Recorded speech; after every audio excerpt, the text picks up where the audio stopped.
Hey, what's up, everybody? True Boxing here. Thank you for coming back to Get Hit with the Truth. So today we are continuing the True Boxing Annual Top 10s as we are going to look at my number one middleweight in the world right now, the reigning undefeated WBO and IBF Unified Middleweight Champion, Janibek Alimkhanuly, or Kazakh style, as my true, Now, before we get into that, if you could smash the like button, leave a comment, or subscribe to the channel, I really do appreciate any and all support that I can get as I continue to build my channel here.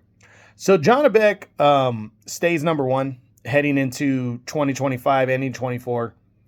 He was coming off of a 23 where he had unified the titles, but kind of quietly became a unified champ because when he beat Vicente Gualtieri, although he dominated Gualtieri in October of 23, Gualtieri wasn't really a big name, but unifying belts was a big deal. And in a wide open division, it meant a lot. So he entered the year hoping to get a big fight and unify more belts or really stake his claim, but he struggled finding opposition. In July, he set his mind on making a mandatory defense of the IBF belt against Andre Mikhailovich, who was an undefeated fighter, but dehydration caused him to almost collapse, and he was not able to fight him in July. The fight got pushed back to October, and he would defend only his IBF title, as the WBO allowed him to defend a belt, but they wouldn't sanction Mikhailovich as an opponent. So Janibek went in there. A lot of people weren't sure what they were going to see out of him after the dehydration. Obviously, he had struggled to make weight.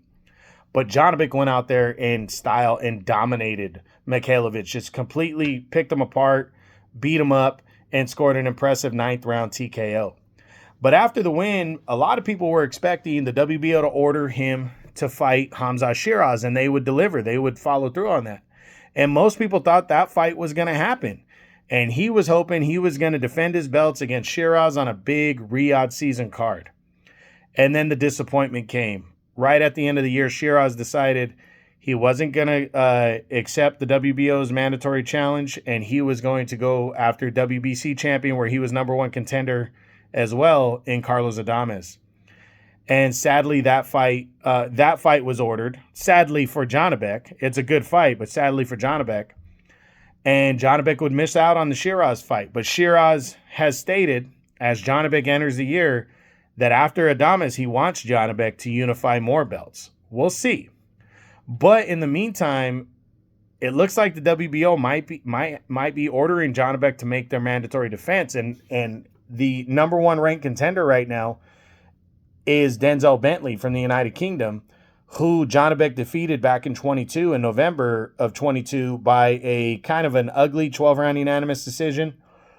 But Janibek was convincing with the win. So I'm not sure what Janibek's going to do in the first half of the year. I really think if he's smart, he should fight Denzel Bentley and get him out of the way.